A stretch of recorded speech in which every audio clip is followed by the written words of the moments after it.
Hey there, thanks for checking out our project.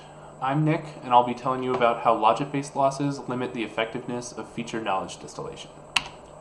So what is knowledge distillation?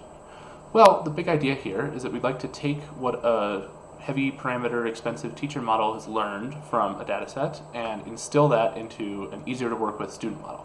And hopefully the distilled model we end up with will be kind of a best of both worlds, something that's high accuracy but cheap and easy to work with. And the way we do this is by augmenting the standard cross-entropy loss that you'd normally train the student model with some additional loss terms. You might add in some other logit losses, that is, losses that are computed at the output space of the model, in the class prediction space, or you could step up to feature knowledge distillation and add in some additional loss terms that are computed between the intermediate layers in latent space.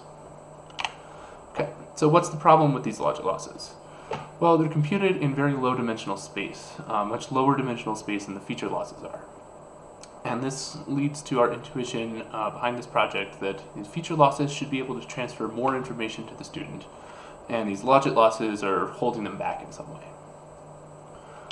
So that's the big idea here. We'd like to get rid of these logit loss terms from the training recipe of the student model. Unfortunately, this doesn't quite just work as is, because you have to be careful about the teacher layers that you select. If you pick the wrong ones, then the student model isn't given enough information about the class labels in order to converge at all, and so the training just totally fails. And that's the key contribution of our paper here. We developed a way to determine which teacher layers are going to be the best to use for the distillation to ensure that this actually works. And we did this by considering three different geometric measures. The first of which is a notion of separation, which is pretty intuitive. It just captures, how well organized the point cloud is relative to the class labels. So in the example here on the right, you can see that the right half, has things that are very nicely separated, whereas the low separation example, things are all jumbled up, and that's not going to be very useful for a student model. Separation is only part of the story, however. A key reason to do knowledge distillation in the first place is that the teacher model can convey some sort of nuanced information about the interclass variance, the differences between points of the same class. It can convey this kind of information to the student. This is something that you just don't get from the dataset labels at all. So we want to prioritize features that are rich in this interclass information. So you can see in the example on the right, everything is still nicely separable. However, the points aren't totally collapsed to just a single point or so. There's a lot more information about what's going on inside each class. The last thing that we need is this idea of efficiency, which just sort of measures how nicely packaged the features are in terms of the norm or the size of the vectors. You can see that these two examples are both equally separable, contain a similar amount of information. However, the one on the right does so with much smaller features, which is great because it ensures that we won't run into any gradient instability problems when running the training.